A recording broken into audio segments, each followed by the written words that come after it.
할렐루야. 예, 정말 감동이었어요. 이렇게 찬양하는 그 성가대가 점점 늘어나네요.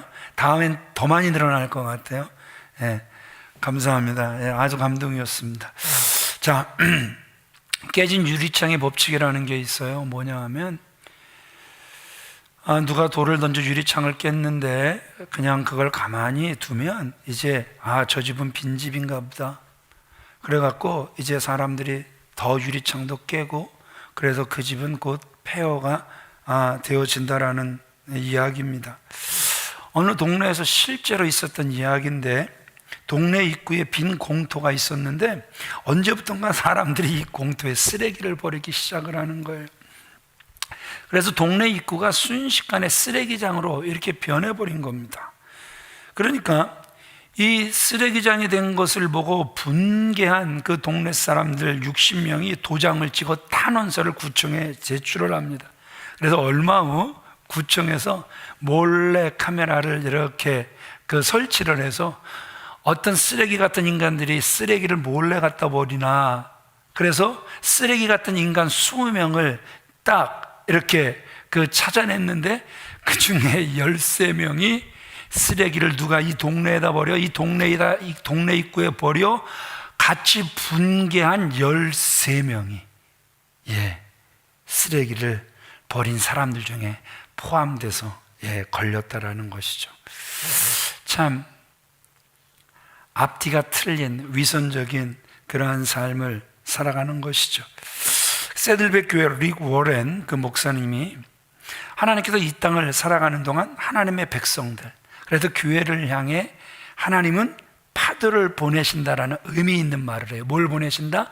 파도를 보내신다. 어떤 부류는 그 파도를 타고 위대한 부흥을 누리는가 하면, 어떤 무리들은 그 찰싹거리는 작은 파도 보고 찬송가 가사 그대로 마음 졸여서 옴짝달싹하지 못하고 그 파도를 다시 되돌려 보내는 이러한 부류들이 있다 이야기를 합니다. 자, 오늘 말씀을 보면 이런 거죠.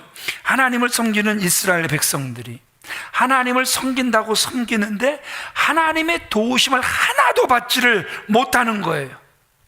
오히려 블레셋에 의하여 큰 고통, 큰 어려움을 겪고 있단 말입니다. 2절에 보니까 이제 그 이스라엘이 블레셋의 압제하에 고통을 당한 횟수가 자그마치 20년이었음을 우리에게 보여주고 있단 말입니다. 물론 우리가 앞에서 보았던 것처럼 블레셋과의 전투에서 34,000명이 전사하고 대제사장이 죽고 제사장들이 죽고, 그리고 법궤를 빼앗기고 비느하스의 아내는 아이를 낳으면서 하나님의 영광이 이스라엘에서 떠났다, 이렇게 아이의 이름을 짓고 죽고, 그래서 이제 하나님의 영광은 이 땅에서 찾을 수 없다 한탄하고 있는데, 그 하나님은 홀로 블레셋에서 싸우셨고 하나님은 그 블레셋에서 홀로 영광을 취하셨으며, 그래서 블레셋은 두 손 두 발 다 들고 이 법궤를 돌려보내는데 우연은 아닌가? 그래서 벳세메스로 그 두 마리의 암소가 곧장 가면 하나님께서 하신 일인데, 이 두 마리의 암소는 곧장 좌로나 우로나 치우침 없이 가서, 그리고 또 그 수레는 쪼개져서 장작이 되고 두 마리 암소는 끝내 하나님 앞에 번제물로 각이 떠지는, 죽음까지 순종하는 그 암소들의 모습을 보면서 우리도 그런 삶을 살아갈 수 있음을 말씀을 드렸잖아요. 자, 그런데 이제 법궤가 돌아왔어요. 그럼에도 불구하고 20년 동안 그 이스라엘은 블레셋에 의해 괴로움을 당했단 말입니다. 추수한 곡식 내놔! 그러면 뺏기는 거예요. 가축 그저 지극정성 키워놓으면 내놔! 그러면 뺏길 수밖에 없는 거예요. 온갖 괴로움을 당했단 말입니다. 여러분들에게 질문하고 싶은 게 그런 거예요. 왜 하나님의 백성이 이런 고난을 당해야 했나요? 이유가 다른 데 있는 게 아니죠. 이유는 이스라엘 백성들이 입술로는 천지를 창조하신 여호와 하나님, 모든 신 중에 신이신 하나님을 우리는 찬양합니다. 그래서 보여지는 데선 여호와를 섬기면서 보이지 않는 그 마음 속에는 뭐예요? 풍요의 신, 그래서 재물의 신, 다산의 신 바알과 아스타롯을 섬기고 있었다라는 것이죠. 그러니까 하나님의 백성들이 소위 이중 신앙생활을 한 거예요. 뭘 했다고요?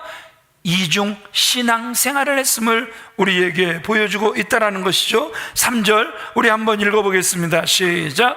사무엘이 이스라엘 온 족속에게 말하여 이르되 만일 너희가 전심으로 여호와께 돌아오려거든 이방신들과 아스타롯을 너희 중에서 제거하고 너희 마음을 여호와께로 향하여 그만을 섬기라. 그리하면 너희를 블레셋 사람의 손에서 건져내시리라.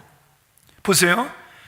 여호와를 섬긴다고 하면서 드러나는 신들이 뭐예요? 이방신들 바알과 아스타롯을 너희 중에서 제하라는 거예요. 사무엘이 이스라엘 백성들이 당하는 참담한 현실을 보고 백성들에게 외치는 거예요. 백성들이여, 하나님의 백성들이여, 이제 이중 신앙생활을 다 접어버리시오. 이제 여러분들 미스바로 모이세요. 내가 여러분들을 위하여 기도할 것입니다. 그 외침에 이스라엘 백성들이 미스바로 모였고 그들이 지금까지 지어온 우상 숭배에 대한 죄를 회개하기 시작했단 말입니다. 온종일 금식하면서 그들이 회개하기 시작했단 말입니다. 우리 6절 말씀 같이 읽어보겠습니다. 시작. 그들이 미스바에 모여 물을 길어 여호와 앞에 붓고 그날 종일 금식하고 거기에서 이르되 우리가 여호와께 범죄하였나이다 하니라. 사무엘이 미스바에서 이스라엘 자손을 다스리니라. 온종일 그들이 금식하며 그들이 회개했단 말입니다.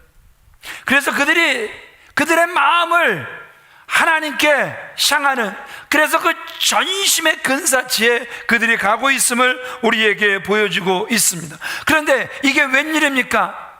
이렇게까지 금식하며 부르짖어 회개하면 하나님의 영광이 그들을 위해 나타나야 하는데 하나님의 영광이 나타나기는커녕 블레셋이 그들이 모였다라는 소식을 듣고 다시 쳐들어오는 이러한 모습을 우리에게 보여주고 있다는 것이죠. 7절 말씀 같이 읽어보겠습니다. 시작. 이스라엘 자손이 미스바에 모였다 함을 블레셋 사람들이 듣고 그들의 방백들이 이스라엘을 치러 올라온지라. 이스라엘 자손들이 듣고 블레셋 사람들을 두려워하여. 우리가 신앙생활 원래 뜨뜻미지근하게 하다 보면 별일 없단 말입니다. 그러나 이제 하나님만이 참 신이십니다. 내가 전심으로 이제 주님만을 섬기기를 원합니다. 그래서 우리 안에 믿음의 개혁이 일어날 때 여러분, 지금까지 우리를 가지고 조종했던 그 어둠의 영이, 그 악한 영이, 그 사단이 가만히 있을 리가 없는 거란 말입니다. 그래서 어려움을 주는 거란 말입니다. 그래서 핍박을 주는 거란 말입니다. 네가 나를 떠나려고 해? 그래, 내가 블레셋을 다시 보낼 거야. 그래서 두려움을 일으키는 모습도 우리에게 보여주고 있다는 것이죠. 다시 말씀드립니다. 우리가 하나님께로 돌아가려고 하는데 사단이 가만 있을 리가 없다라는 것이죠. 그러나 그 어려움, 겉으로는 정말 불행스럽게 보이지만, 그렇지만 여러분 기억하셔야 될 게 뭐냐 하면 그것은 하나님께서 우리에게 복을 주시기 위한 진행 과정임을 믿으시면 아멘 하시기 바랍니다. 8절을 보면 백성들은 쳐들어온 블레셋 군대를 보고 두려워서 어떻게 하는 거예요? 이제 기도하자라는 거예요. 그런데 지금까지 자기들이 한 짓이 있으니까 자기들이 기도하기는 뭐하니까 사무엘 앞에 나와서 하나님께 부르짖어 기도하여 우리를 구원하게 하소서, 이렇게 외치는 거예요. 이런 찬양이 있죠. 그 두려움이 변하여 내 기도 되었고. 여러분, 우리가 하나님의 백성이라고 하지만, 그래서 전심으로 하나님을 섬기고 그래서 하나님을 사랑한다고 하지만, 욥에게서 두려움을 보듯이 우리 안에 두려움이라는 게 자리를 잡고 있단 말입니다. 그러나 그 두려움이라는 것은 우리가 보면서 알면서 그대로 우리 속에 머물게 내버려 두는 것이 아니라 찬송가의 가사 그대로 그 두려움은 변하여 반드시 기도가 되어져야 한다라는 것이죠. 그래서 하나님의 사람들은 그 두려움 가운데 벌벌 떨고 낙심하여 그저 막 죽음까지 나아가는 것이 아니라 반드시 그 두려움이 변하여 기도의 자리까지 나아오게 된다라는 것입니다. 하나님께서 사랑하시는 귀한 믿음의 성도님들, 사무엘의 액션을 보세요. 우리를 구원하게 하소서, 하나님께 기도해서 우리를 제발 구원하게 해주세요. 그랬더니 오늘 사무엘이 어떤 액션을 취합니까? 너희들 하나님의 구원이 바로 나타나길 원하지? 그러나 하나님이 먼저 요구하시는 것이 있어. 그게 뭐냐 하면 그저 너희들은 바로 하나님이 일해 주시길 원하지만 하나님은 온전한 예배를 회복하라는 거야. 온전한 번제를 드리라는 거야. 그래서 온 백성들이 하나님 앞에 서서 온전한 번제를 올려드리며 그 하나님께 기도하자 하나님께서 큰 천둥과 우레를 보내셔서 이제 블레셋 군대를 어지럽게 하셔서 그들이 흩어지면서 도망가면서 이제 이스라엘은 어떻게 된 거예요? 쫓아가면서 죽이기만 하면 되는, 그래서 대승리를 거두게 되는, 그래서 이에 백성들이 큰 돌을 세우고 그 돌에 뭐라고 새기는 거예요? 에벤에셀.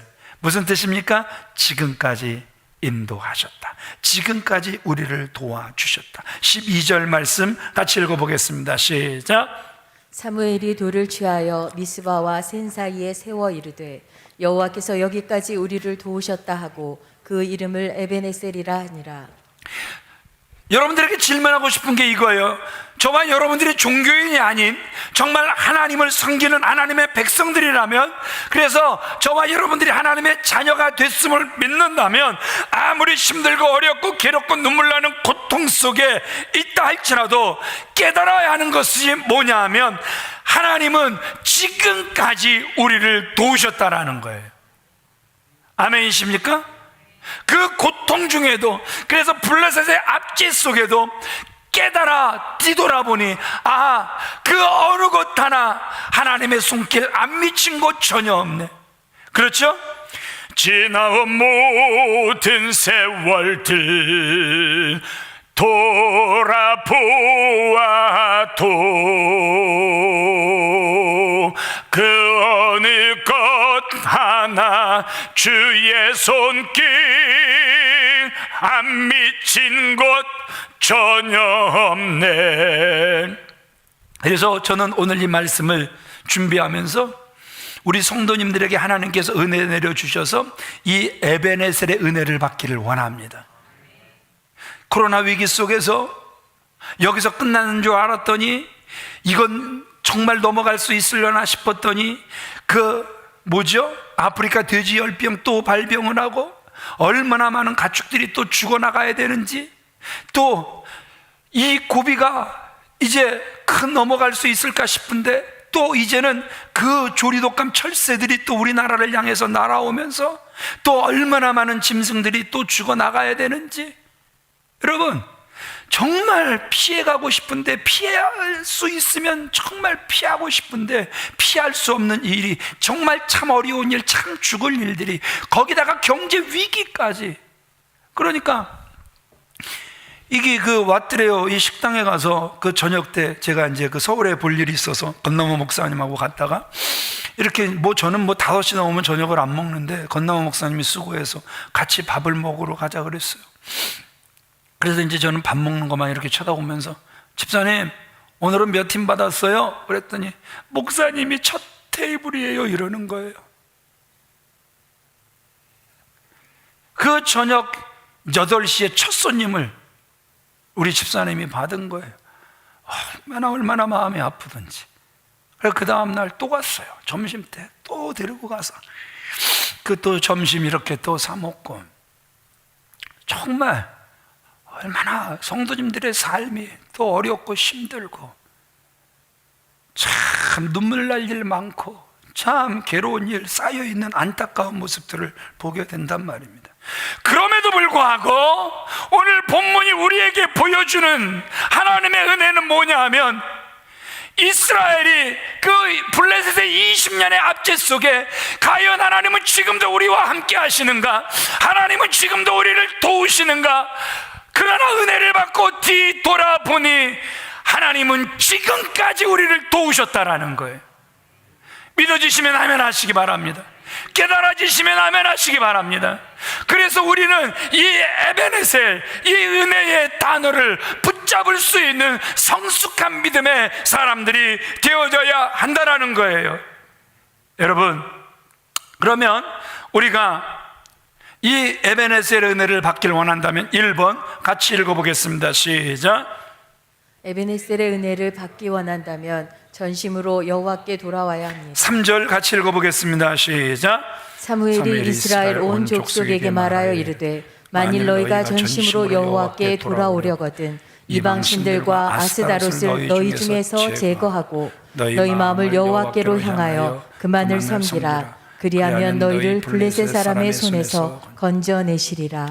하나님의 은혜를 받는 길은 다른 방법이 없는 거예요. 여호와께 돌아가는 거예요. 사무엘이 선포한 회개의 말씀의 핵심이 뭐냐 하면 너희는 돌아오되 전심으로 여호와께로 돌아와라 말씀하고 있는 거예요.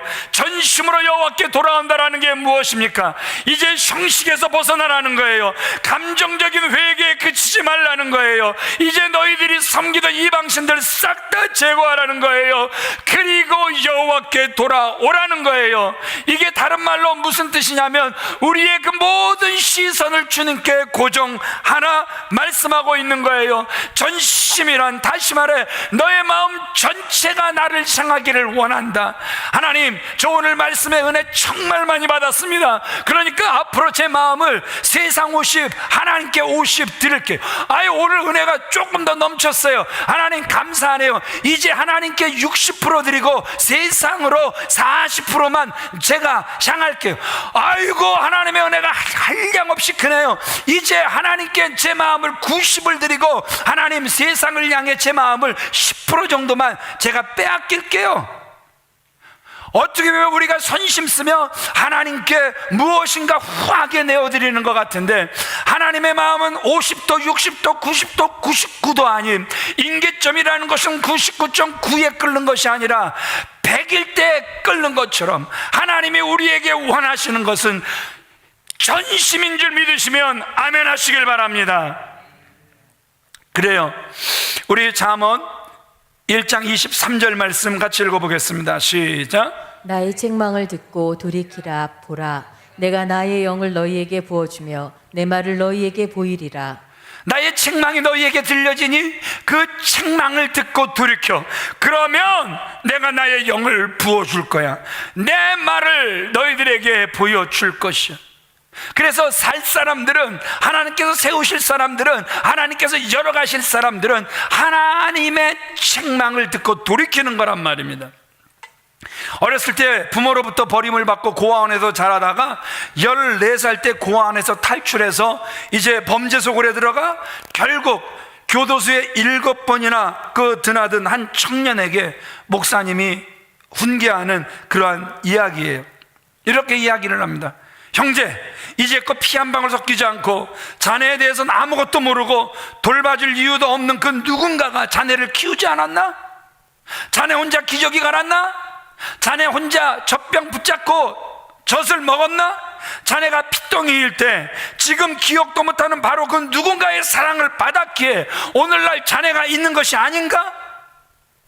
형제요, 자네가 고생하며 눈칫밥 먹고 살았다고 하지만 그래도 고아원에 있어서 그 고아원이 자네를 살렸고 지금까지 한 번도 농사 지어본 적 없고 지금까지 한 번도 돈 벌어본 일 없지만 그러나 이 나이까지 그 형제가 먹고 살고 있는 건 아닌가?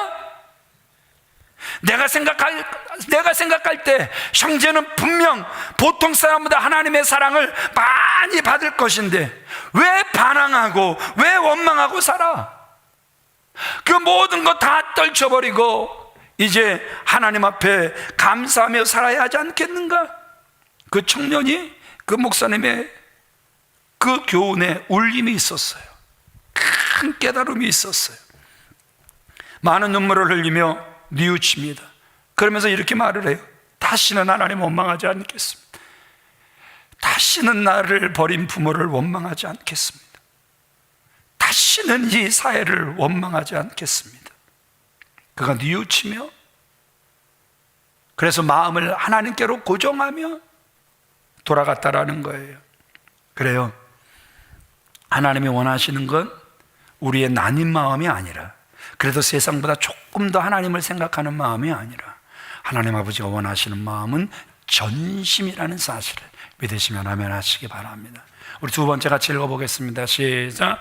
에베네셀의 은혜를 받기 원한다면 온전한 제사를 드리며 부르짖어야 합니다. 예, 온전한 제사를 드리며 부르짖어야 한다라는 거예요.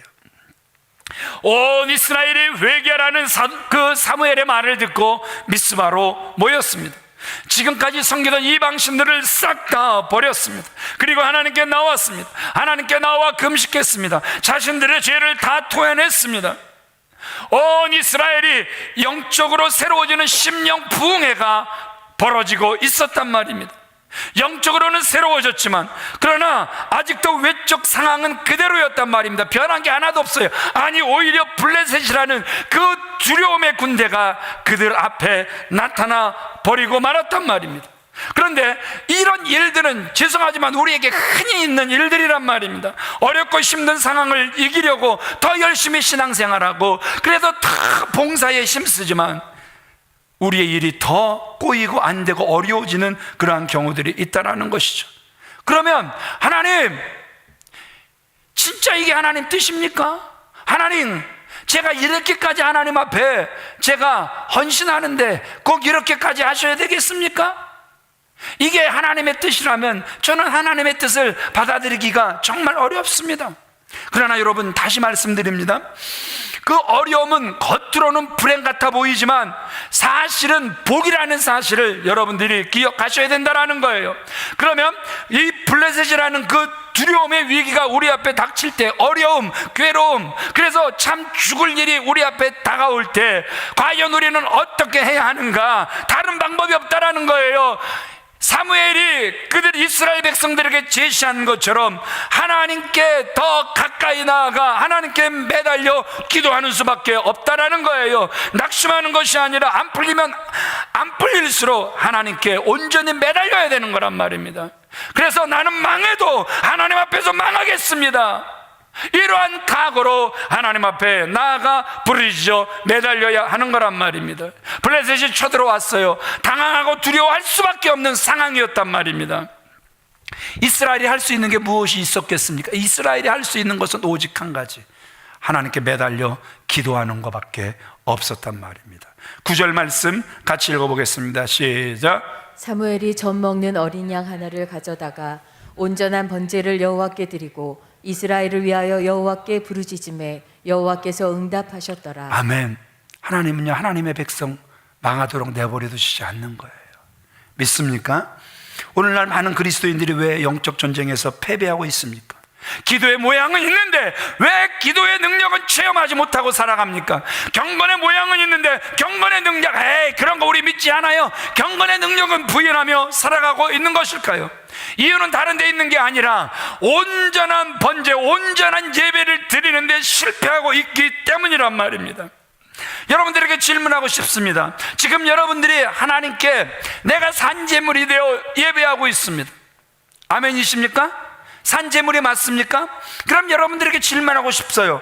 여러분들에게 질문하고 싶은 것 뭐냐 하면, 지금 여러분들이 하나님 앞에 올려드리는 이 시간 온전합니까? 지금 여러분들이 하나님 앞에 올려드리는 물질 온전합니까? 흠만 있어도 하나님은 안 받으셨어요. 흠 있는 예물을 하나님 앞에 드릴래야 드릴 수도 없었어요. 어떻게 생각하십니까? 지금 여러분들이 올려드리는 기도는 온전합니까? 여러분, 생각해 보세요.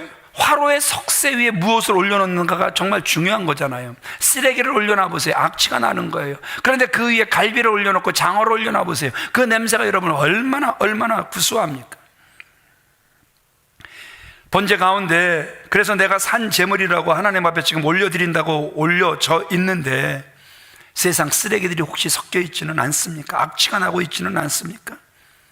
우리를 분사시키는 세상같이 악한 습관들을 제거하고 온전한 번제로 드려져야 될 줄 믿습니다. 이스라엘 백성들은 이렇게 이야기했어요. 아이고 선지자님, 급한데 두려운데 제사를 먼저 드리자고요? 하나님이 먼저 일해 주시고, 하나님이 먼저 구원해 주시고, 하나님이 전쟁에서 이기게 하셔서 그래서 승리의 제사를 하나님 앞에 올려드리면 안 될까요? 이렇게 말할 수 있지만, 그러나 진정 하나님의 사람, 하나님의 종은 진리를 세워가는 거란 말입니다. 그럼 하나님의 진리가 무엇입니까? 하나님의 뜻은요, 다른 데 있지 않습니다. 아무리 힘들고 어렵고 괴롭고 죽을 일이 쌓였다 할지라도 항상 진리는 먼저 하나님의 나라와 의를 구하는 거란 말입니다. 아멘이십니까? 예, 이건 진리라는 건 10년, 20년, 100년, 1000년, 만년이 지나도 변하지 않는 거예요. 그래서 이 사무엘이 그렇게 이스라엘 백성들을 세우는 거예요. 우리도 급할수록 뭐 하라는 거죠? 돌아가라는 거죠. 서두르지 말라는 거예요. 급할수록. 하나님께서 사랑하시는 귀한 믿음의 성도님들, 그래요. 이스라엘 백성들이 그 사무엘의 말을 귀담아 들으며 하나님의 음성으로 들으며 그들이 온전한 예배를 회복했습니다. 오직 그들의 시선을 하나님께 고정시켰습니다. 하나님이 이스라엘의 기도에 응답해 주셨습니다. 그날에 여호와께서 큰 천둥과 우레를 일으키셔서 블레셋을 어지럽히시고 이스라엘에게 승리를 안겨주신 줄 믿으시면 아멘 하시기 바랍니다. 그래서 사무엘은 하나님의 도우심을 기념하기 위해 미스바와 산 사이에 돌을 세우고 그 돌 이름을 에벤 에셀이다 이렇게 기록하고 있단 말입니다. 그러니까 이 에벤에셀의 복은 첫 번째, 전심으로 돌아가는 거예요. 어떻게 돌아가는 것이다? 전심이다. 자, 에벤에셀의 복을 받기를 원한다. 두 번째, 어떻게 해야 되는 거예요? 산제물, 온전한 예배를 올려드려야 된다라는 거예요. 그래서 부르짖어 하나님께 기도하니까 하나님께서 베푸신 그 은혜가 에벤에셀의 복이었단 말입니다. 그래서 저는 이 시간도 기도하기를, 온라인으로 예배하시는 믿음의 성도님들 가정 위에 에벤에셀의 은혜가 임하기를 바랍니다. 오늘 이 자리에 함께 모여 예배하는 귀한 성도님들, 그 모든 환경 위에 에벤에셀의 은혜가 넘쳐나게 되시길 우리 주 예수 그리스도의 이름으로 축원을 드립니다. 세 번째 같이 읽어보겠습니다. 시작. 에벤에셀의 은혜를 받기 원한다면 하나님의 손이 막으셔야 합니다. 예, 정말 좋아요. 여러분들이 에벤에셀, 하나님이 도우셨다, 하나님이 도우실 것이다, 하나님이 준비하실 것이다, 여호와 이레를 믿는다면 내가 하는 것이 아니라 내가 할 수 있는 것이라 할지라도 이것은 사단의 음성으로 차단을 해버리고 하나님이 하실 수 있도록, 하나님의 손이 움직여 가실 수 있도록 하나님께 올려드려야 에벤에셀의 은혜를 우리가 체험할 수 있다라는 것이죠. 13절 말씀 같이 읽어보겠습니다. 시작. 블레셋이 굴복하여 다시는 이스라엘 경내에 들어오지 못하였으며 여호와의 손이 사무엘에 사는 날 동안 블레셋을 막으심에. 와우, 여호와의 손이 무엇을 막았다? 블레셋을 막았다. 그들의 두려움을 다 막아주셨다. 그들의 죽을 일을, 그래서 빼앗길 그 모든 일들을 다 막아주셨다. 누가 사는 동안에? 사무엘이 사는 동안에. 저는 우리의 부모님들에게 이런 은혜가 있기를 바랍니다. 우리의 부모님들이 하나님을 향해 두 손을 높이 들고 기도하는 분들이 되어주시길 바랍니다. 우리의 부모님들이 전심으로 주님 앞에 나아가 하나님, 제가 산 재물이오니 살든지 죽든지 주 뜻이 내 삶에 이루어지게 하여 주옵소서. 그래서 온전한 예배자가 될 때 하나님께서 권능의 손을 그들의 가정을 향하여, 여러분들의 가정을 향하여 높이 들어주셔서 블레셋을 막아주시는 은혜가 있게 되길 주님의 이름으로 축원을 드립니다. 우리 시편 37편 24절 말씀 같이 읽어보겠습니다. 시작. 저는 넘어지나 아주 엎드러지지 아니함은 여호와께서 손으로 붙으심이라. 자, 하나님을 믿는다고 해도 넘어진다? 솔직히 나 지금까지 신앙생활하면서 한 번도 안 넘어졌다. 손 들어보세요. 박일웅 장로님은 안 넘어지셨나요? 쓰러지고 넘어지고 자빠진 일들이 굉장히 많죠. 오늘 성경 우리에게 너무나도 분명하게 말씀해 주고 계시단 말입니다. 그래요, 저는 넘어진다. 그러나 아주 엎드려지지 아니함은 여호와의 손으로 우리를 붙드심이라. 목사도 넘어진다니까요. 장로님들, 권사님들, 안수집사님들, 교사 선생님들, 조장님들, 구역장님들, 집사님들 넘어진다니까요. 그러나 아주 넘어지지 않는 것은 여호와께서 우리를 일어서도록 붙들어 주시는 거란 말입니다. 이 사실을 믿으시면 아멘 하시기 바랍니다. 말씀을 정리하겠습니다. 1967년 6.1 전쟁이 있었죠. 이스라엘과 아랍 연합국이 싸우는 거였습니다. 이스라엘 인구라고 해봤자 고작 350만, 그 아랍 연합국은 1억이 넘는 정말 어마어마한 숫자였단 말입니다. 그런데 그때 그 이스라엘을 이끌던 그 모세 다이안 장군이 이렇게 이야기를 합니다. 이스라엘이 반드시 승리할 새로운 무기가 있다고 선언한 거예요. 그래서 이미 이스라엘은 이 전쟁에서 이긴 것이나 다름없다고 선포를 해버린 거예요. 그러니까 전 세계가 그 전쟁을 주목하면서, 아니 세상에 저 이스라엘이 원자폭탄, 수소폭탄보다 더 강력한 신무기를 가지고 있나 주목하기 시작을 합니다. 그때 이 모세 다이안 장군이 이렇게 이야기를 해요. 우리를 승리케 할 신무기는 바로 시편 121편이라고 발표를 해요. 뭐라고요? 시편 121편. 제가 세 번역으로 읽어드릴게요. 내가 눈을 들어 산을 본다. 내 도움이 어디에서 오는가? 내 도움은 하늘과 땅을 만드신 주님에게서 온다. 주님께서 너를 모든 재난에서 지켜주시며 내 생명을 지켜주실 것이다. 주님께서는 내가 나갈 때나 들어올 때나 이제부터 영원까지 지켜주실 것이다. 결국 지켜주시고 도와주시는 하나님의 은혜로 인해 6일 만에 아랍과의 전투에서, 연합국과의 전투에서 이스라엘이 승리를 해버렸단 말입니다. 하나님을 신뢰하는 남편과 함께 사는 아내, 하나님을 신뢰하여 기도하는 그 아내의 기도를 믿고 사는 남편, 복 있는 사람들입니다.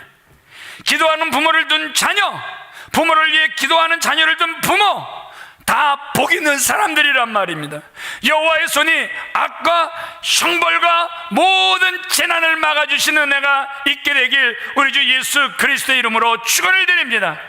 누가 하게 하실 때? 하나님이 하게 하실 때 가능해지더란 말입니다. 자, 이제 이스라엘이 전심으로 주님께 돌아왔습니다.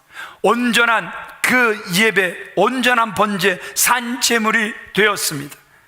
그러니까 이제 하나님의 손이 블레셋을 막아주셨습니다.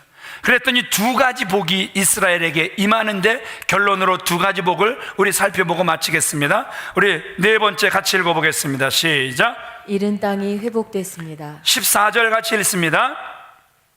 블레셋 사람들이 이스라엘에게서 빼앗았던 성읍이 에그론부터 가드까지 이스라엘에게 회복되니 이스라엘이 그 사방 지역을 블레셋 사람들의 손에서 도로 찾았고, 두려움의 대상이었던 블레셋, 그들에게 빼앗겼던 땅, 세상에 하나님께서 다 찾아주셨다는 거예요. 그리고 특별히 그 에베네셀, 그 거대한 돌이 미스바와 센 사이에 이렇게 세워졌다고 했는데, 이 장소가 어떤 장소입니까? 20년 전에 이스라엘이 블레셋과 싸워 패했던 그 장소에 뒤돌아보니 패배의 장소가 아니라 하나님은 지금까지 우리를 도우셨다, 그런 기념도를 세울 수 있었다라는 것이죠. 하나님의 은혜로 국권도, 하나님의 은혜로 땅도 도로 찾게 됐다라는 것이죠. 하나님은 잃은 것을 찾게 하시는, 회복시켜 주시는 하나님이신 줄 믿으시면 아멘 하시기 바랍니다. 사실 찬양의 가사도 그런 거잖아요. 잃었던 생명 찾았고.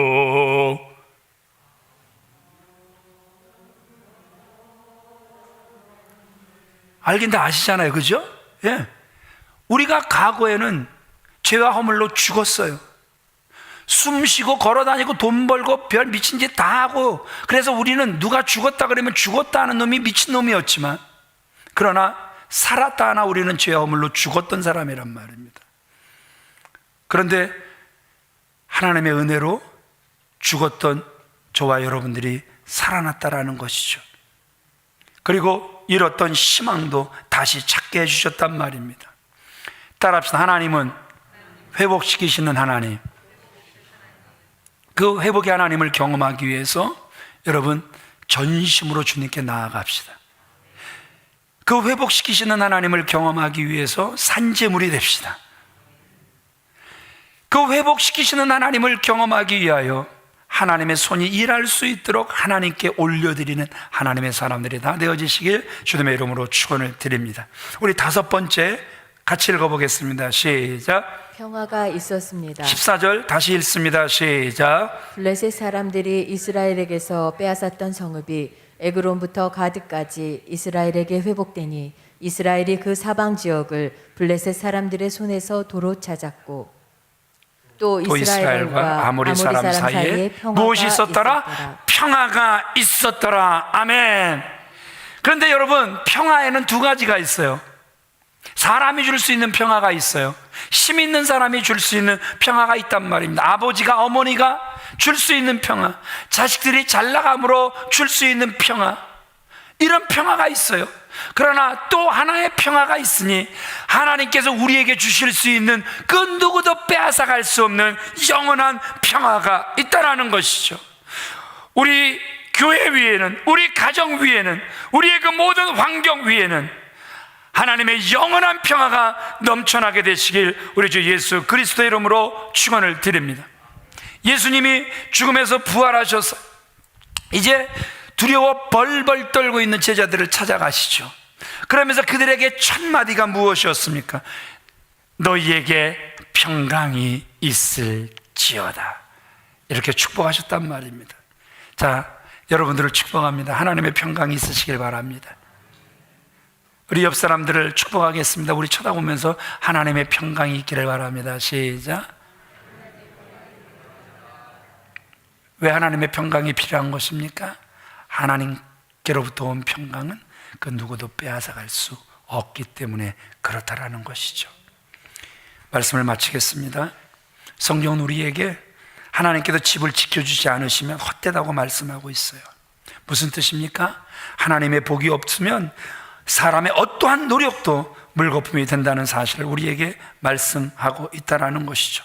인간의 생사 화복이 하나님의 손에 달렸고 하나님의 손이 우리를 도와주시지 않으면 우리의 성취는 nothing, 아무것도 아니라는 사실, 그래서 하나님께서 이루어 주셔야 된다, 우리는 다시 한번 고백했습니다.